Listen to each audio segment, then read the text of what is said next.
Fusion Mobile, quality e-learning experience on the go. Welcome to Fusion Mobile e-learning clinic. My name is Soyan Lalo and I'll be guiding you through the chemistry course. In this particular lesson, we want to look at oxygen, oxides, hydrogen peroxide, and ozone. Well, we'll take them one after the other, just as I've listed: oxygen, the oxides, hydrogen peroxide, and ozone. So let's begin. Oxygen. Oxygen is a particular gas we are all very familiar with. It is colorless, odorless, tasteless. It exists in nature, in free air. Of course, it exists most of the time in air as a mixture, and it is represented with the alphabet O. Now, to produce oxygen in the laboratory, oxygen exists as a gas in natural state. For us to produce the oxygen in the laboratory, we use this particular expression, that is the decomposition of potassium trioxochlorate 5. Potassium trioxochlorate 5. It can be decomposed by heating. When you decompose it by heating, it will produce potassium chloride, which is a salt, and to liberate oxygen, 3 molecules of oxygen. So you can have pure oxygen being produced in the laboratory. When it comes to producing oxygen for industrial purposes, we do simply collect air and we liquefy air. Or we do, in the case of a location where there is enough electric power, we can also go ahead and do what is known as the electrolysis of water. This actually requires a lot of energy, a lot of electrical energy, but it can get the work done. So we can also produce oxygen in the industrial way. It is produced by the electrolysis of water, where there is enough electrical power, or by compressing air. To compress air, we have to collect the air and take out the carbon dioxide in the air. We can separate the carbon dioxide out of air by passing the air through lime water. And after taking out the carbon dioxide in the air, we allow the air to enter into a particular apparatus, and this apparatus actually helps to cool the air and pass the air at a pressure of about 200 atmosphere and the temperature of about minus 200 degrees Celsius. Alright, let's look at one or two properties of oxygen. When we talk about the physical properties of oxygen, oxygen is about 1.1 times as dense as air. Oxygen also, it is a colorless, odorless, tasteless gas. It exists free in nature. Oxygen has a melting point of about 183 degrees Celsius minus 183 degrees Celsius, and a boiling point of about 183 degrees Celsius, and a melting point, that is, it solidifies at temperatures below minus 235 degrees Celsius. So it takes these extreme temperatures to actually liquefy and solidify oxygen. So apart from the density, the temperatures, it also has chemical properties. Oxygen has chemical properties. What are the chemical properties of oxygen? Oxygen reacts with metals. It reacts with metals in direct reaction. That's why we see hydrogen reacting with oxygen, and we are having water. Also, when we talk about corrosion of materials, we see oxygen come to play. Oxygen, Fe, reacts with oxygen in air and produces FeO, or sometimes Fe2O3, depending on the situation of things. The most stable form of ion and oxygen relationship is found in this Fe2O3.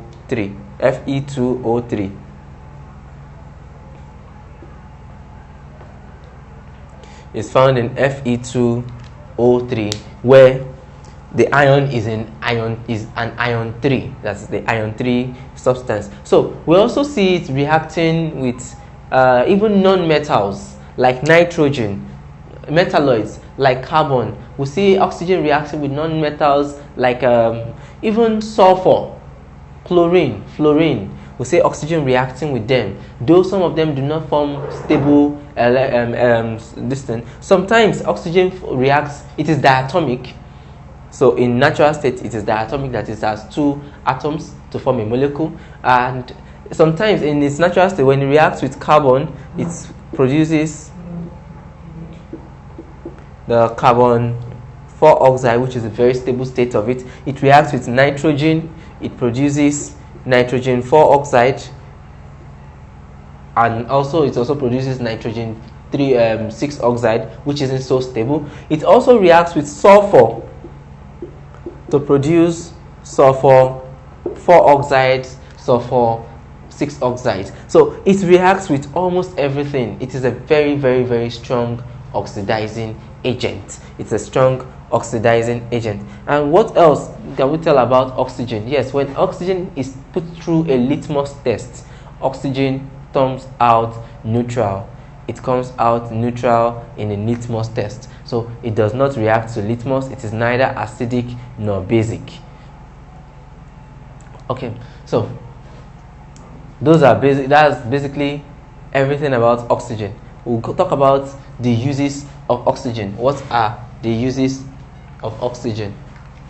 So what are the uses of oxygen? We find oxygen being used in different industries. We use oxygen in the purification of certain metals. Of course, when we want to purify our iron from explorations, we do roast the iron in the presence of air. And why do we roast in the presence of air? Because we want oxygen to act on it. It supports burning. In fact, it is one of the few elements that actually supports burning. So it supports burning, so it helps the burning process to be effective. It helps to oxidize the iron. It is also used, it's also very needful for respiration. Humans, plants, animals, living things generally breathe oxygen. So oxygen is very, very important for respiration. It is important for digestion of food, even in our body system. It's important for us to function as humans, as animals, and also plants also require oxygen. So apart from us requiring oxygen as humans, as plants, or whatever, we also find the use of oxygen in the preparation of certain chemicals, such as the tetraoxosulfate 6 acid, the trioxonitrate acid. We find oxygen in the removal of certain materials from certain things, removal of carbon, removal of sulfur, removal of nitrogen. Oxygen has so many functions, so many uses in so many different fields.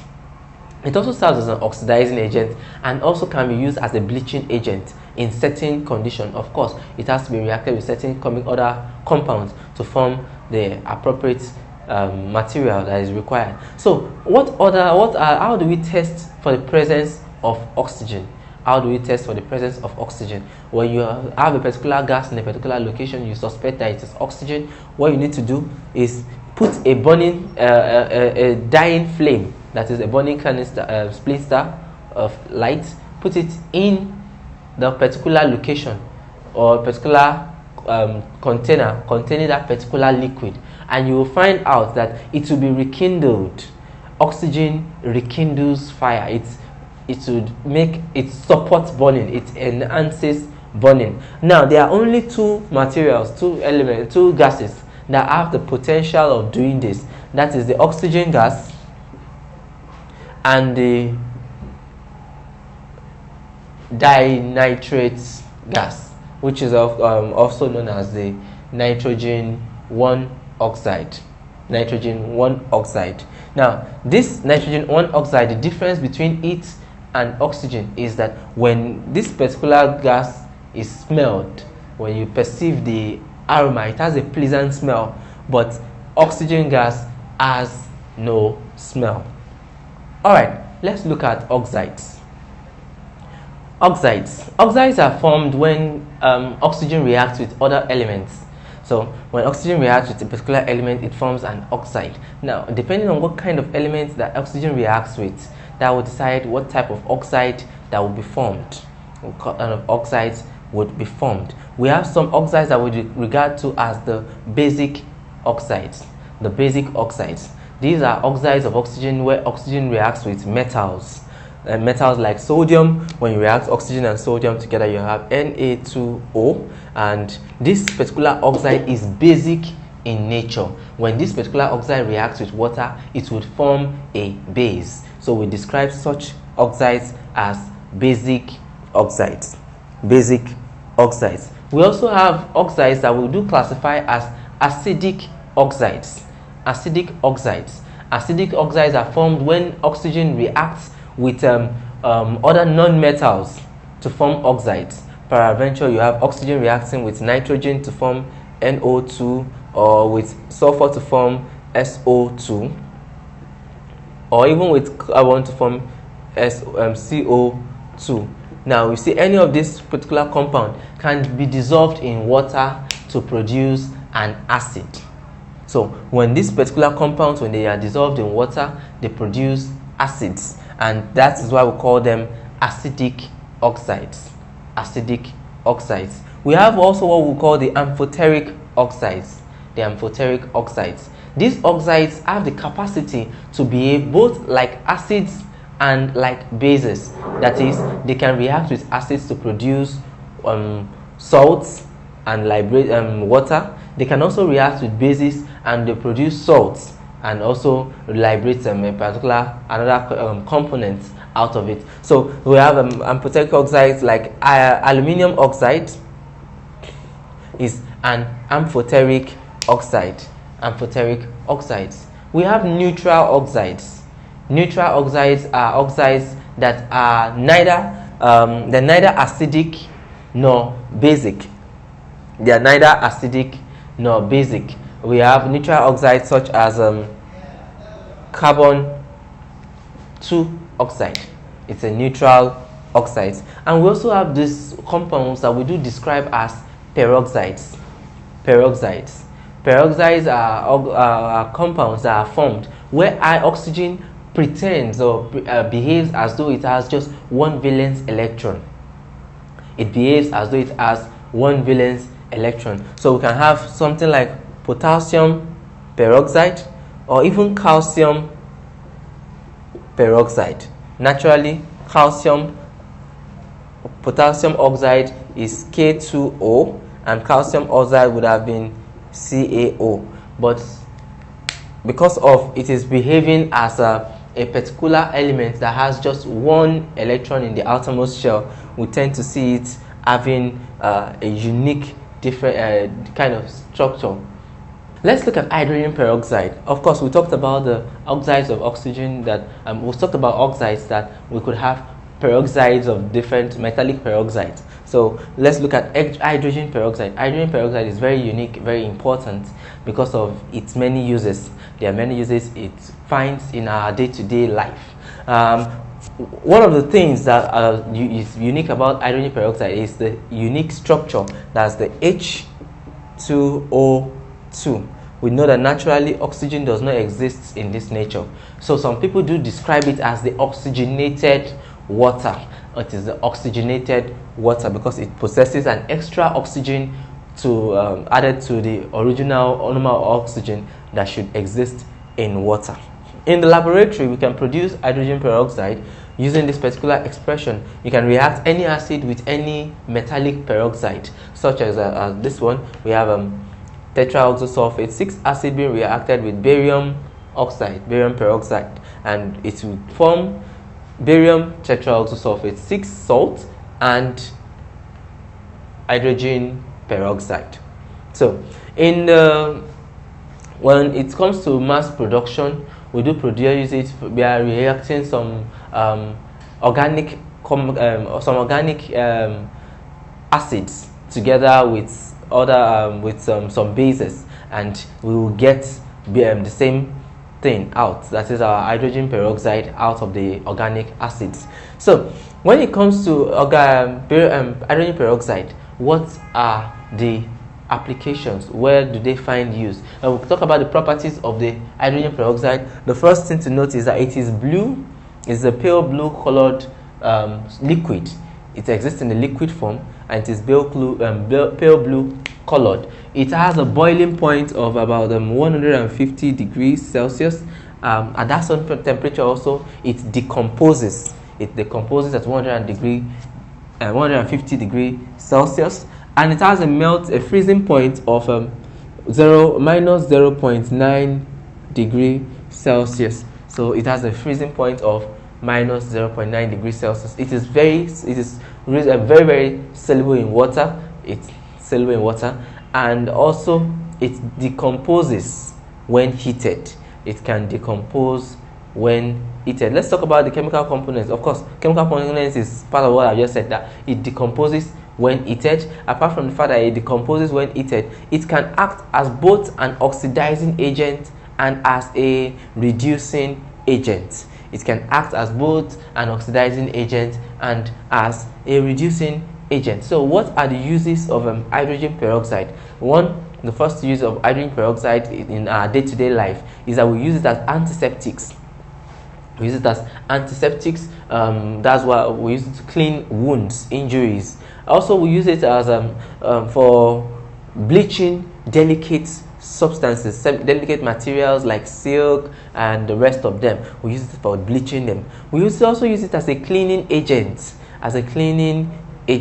We use it also in the preparation of certain chemicals, and also we use it as oxygen provider for rockets, in fueling the rockets. So some rockets use oxygen as their fuels. So hydrogen peroxide provides the oxygen from the composition of water. So it provides the oxygen that can be used to fuel the rocket. So that's about it on hydrogen peroxide. Let's quickly talk about the ozone. We've been talking about oxygen, and every time we talk about oxygen, we say that oxygen exists in the diatomic state, that is O2.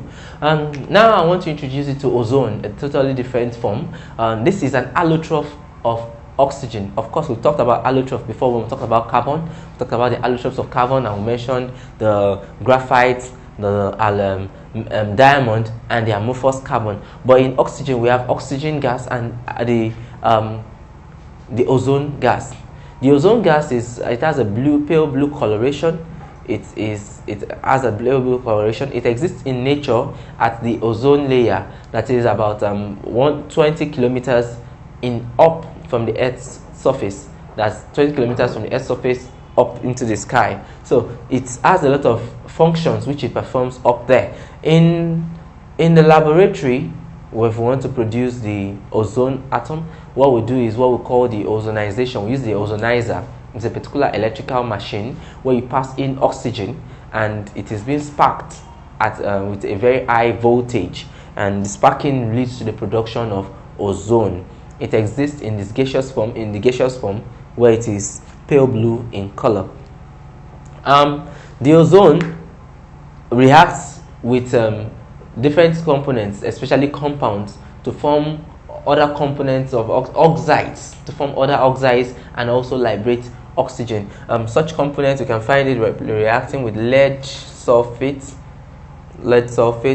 and ozone, 4 molecules of ozone, and we'll have a product of lead tetraoxosulfate 4 with oxygen gas liberated.